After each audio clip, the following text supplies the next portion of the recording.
Hey everybody, and welcome back to 365 Riffs for Beginning Guitar. Today we have a classic written by Perkins. We're going to learn it as performed by Elvis Presley. Of course, it's got some great acoustic guitar strumming. But Blue Suede Shoes also has some great electric guitar parts as played by Scotty Moore. So how about if we learn a little bit about what he's doing as well.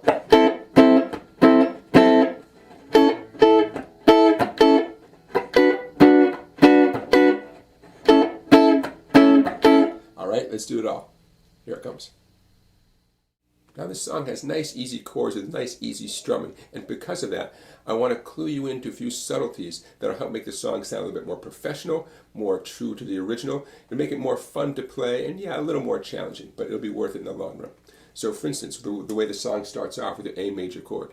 Well, it's one for the money. Okay, A major chord, up, down, down. But let's talk about what's going on there. First of all, very light, loose grip on the pick. You've heard me say that before, I bet. So important. A light, loose grip, almost to the point where you're going to drop the pick. Okay? And the same thing for your arm and your wrist, nice and loose. Now, up, down, down. You have to do it in that order. Up, down, down. Very important to the rhythm, to the feel, and so on. Let's talk about the upstroke. Even though the A major chord, you could strum lots of strings on your way up like this. Don't do it. Maybe hit 2 or 3 strings on the way up. Up, down, down. Okay? It's important to keep things light and quick, to really only hit a few strings on your way up. How about when you're done with the strum? A quick muting motion with the edge of your hand. All this stuff is important, okay? It's what's going to separate you from someone who's a true beginner, but not you, okay? Now, as you know, the song starts off with that. Well, it's one for the money, two for the show, to get ready. Now, while the singing is going on there, you want to change over to the D chord. And we're going to get into the chorus of the tune here. And we're going to talk about some subtleties here too. On paper, it's 8 down-ups on each of the following chords. You know, 8 down-ups on D, 8 on A, 8 on E, and then back to A again. You know, but let's get a little more sophisticated than that. You to get ready now, go cat, go, but don't you step on the blue suede shoes. Well, you can do anything off my blue suede shoes. Okay, now what was I doing? I was doing the 8 down-ups on each one of those chords, okay? But to get a little more sophisticated sound, have a little more fun with it, I'm going to illustrate this on the D major chord. My first down-up was really focusing on maybe the 4th and 3rd strings only. And then a little bit louder, I was emphasizing the 4 treble strings. So I'm going to do it slowly, and then I'm going to pick up the speed so you can hear the effect we get.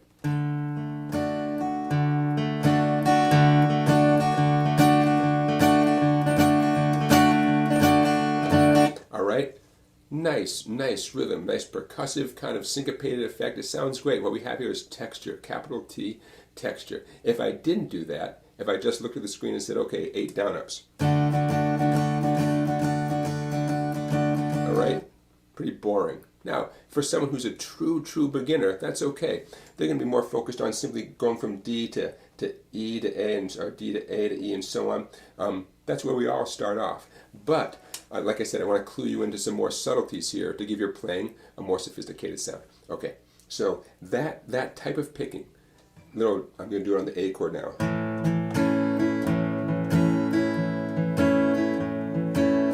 A lot more expressive, right? More fun to play. Okay, so 8 down-ups per chord. D to A to E to A, and coming out of the A chord, 3, 4, 5, 6, 7, 8. We have that 9th pow like that when the second verse comes in, you know. You can knock me down, step on my face, stand in my name all over the place. Do anything that you want to do. Honey, stay. Now, right here, right before we go into the chorus again, honey, keep. Now we're going to do 4 downstrokes on the A still. Off my shoes, but you know, before we didn't do that. Now we have those 4 downstrokes that lead right into the next chorus. But don't you step on my blue suede shoes. Okay? that's just one little detail that makes the second verse different than the first verse. All right, so there you have Elvis banging out chords. I'm pretty sure he was using a nice big Martin guitar like this one. This is from 1990. His is from an earlier period, but you get the idea. Banging out chords on a nice big acoustic guitar, that great rock and roll sound. Anybody can do this, right? What we're talking about right here, anybody can do this. For some of you, the challenge is going to be switching chords in time. We've all been there, believe me, you know. For some of you, the down-ups are easy, but this more sophisticated picking, that's going to be the challenge. That's okay too, you know. For some of you, this whole thing might be easy, and you've already turned this off, and you're out there rocking with this tune. Hope that's the case. But actually, don't turn this off yet, because in the next clip, I'm going to show you some of the things that Scotty Moore is doing on electric guitar to back up Elvis. And they're fun and they're easy. And in case you play the song with another person and they're doing this stuff, you can do what Scotty Moore did, right? And I'll show you that clip in 1 second. Hey, by the way, thanks for watching this video. Don't forget to give it a thumbs up. Don't forget to subscribe to my YouTube channel. Don't forget to check out my website down there. Don't forget to go to my YouTube channel and check out the playlist that says 365 riffs for beginning guitar, and you'll find hundreds of videos similar to this one with tons and tons and tons of great songs, and I hope you check out all of those videos. Okay, moving on now, I'm going to grab the electric guitar and let's talk about Scotty Moore's contribution to this classic from Elvis. Well, it's one for the money, for the show, to get ready now, don't cat go, but don't step on my blue suede shoe.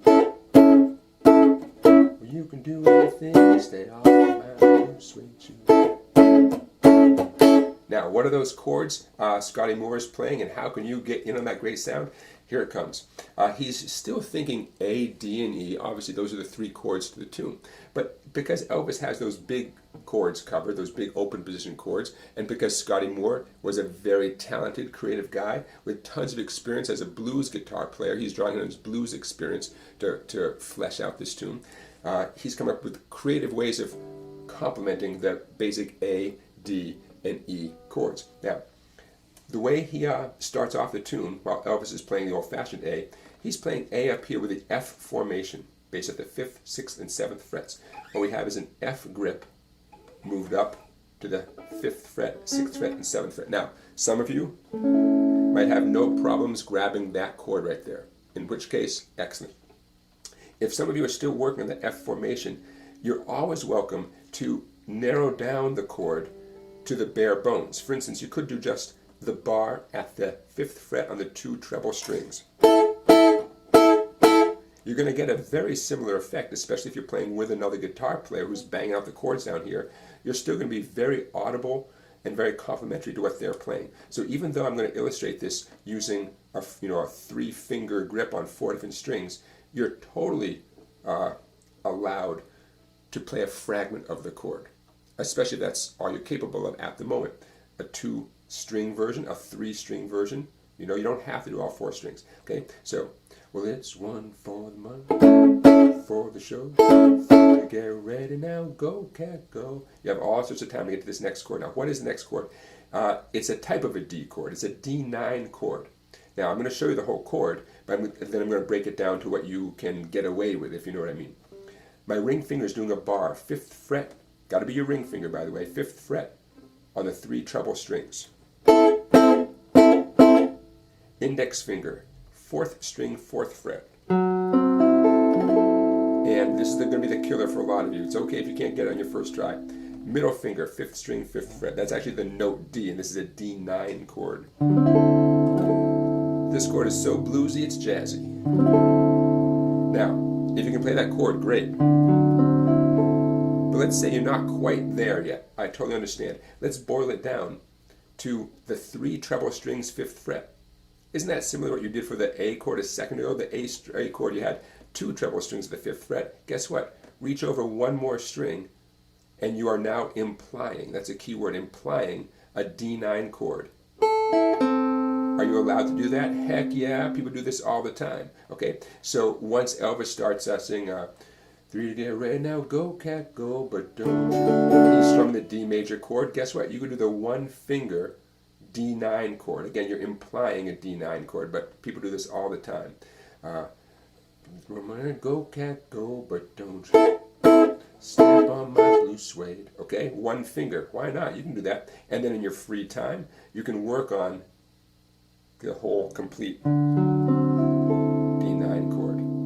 Okay, now in a minute, I'm going to show you the exact same thing 2 frets higher for an E9 chord. The point here is Elvis has changed to an E major chord, and instead of playing E major down there like Elvis, Scotty Moore is doing an E9 chord. Same as the D9, up 2 frets. Hopefully you know that relationship.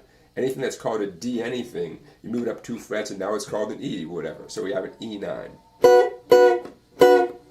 Except I'm going to do it with one finger.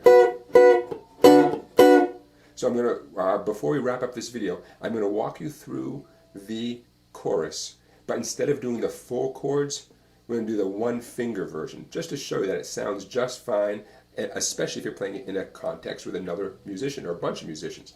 Okay, so we have Elvis, 1 for the money, 2 for the show, 3 to get ready now, go cat go, but, watch this, but don't you step on my blue suede shoes, well you can do anything but lay off my blue suede shoes. We'll talk about the strumming in a second, okay?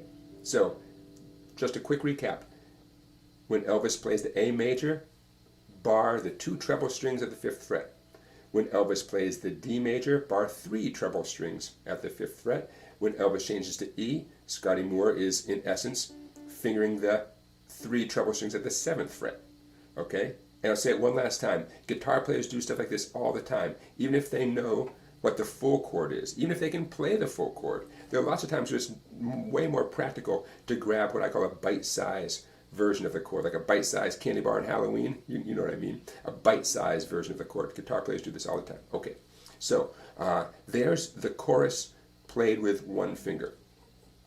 Is that cheating? Yeah, kind of, but it can sound so good and so easy, you know? All right, everybody, so there you have the chorus played Scotty Moore style. I told you I was going to talk about the strumming. I'm going to go, because the first time this kind of stuff comes in with this fancy rhythm is on the D major chord, you know. 3 to get ready now, go cat go, but don't. You read on don't. I'm going to illustrate this strum with the D9 being implied in my index finger, okay? So a little bar, 3 treble strings, 5th fret. 3 to get ready now, go cat go, but don't. So what is that strum? We'll talk about the picking, but we'll also talk about how this finger relaxes and the sound disappears. Notice that, right? I can still do muting with the edge of my hand, but it's so important to be comfortable with relaxing just enough that the sound disappears without actually letting go of the strings. Never want to let go of the strings unless you absolutely have to, right? So, 3 to get ready now, go cat go, but don't. Right after don't. You could actually do all upstrokes, because that way you maybe won't be anxious about possibly hitting one of the 3 open strings. Go cat go, but don't. You gotta feel that rhythm.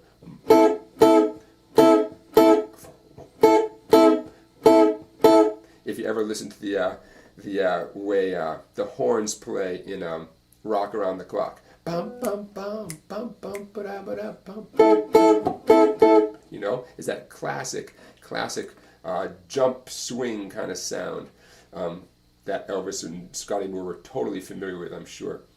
It's that kind of rhythm. 2, 3, 4, 1.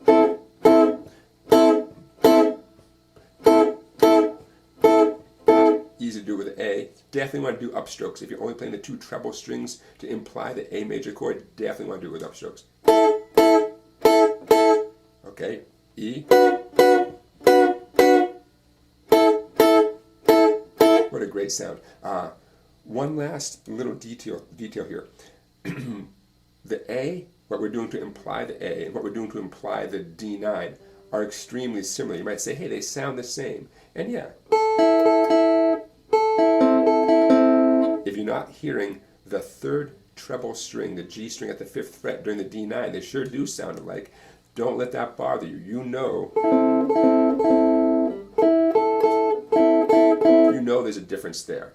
Because in this context, I'm assuming you have someone else banging out the regular chords, the listener will hear that. They won't be analyzing the way you're implying these chords and thinking to themselves, hey man, the guy keeps hitting the same thing.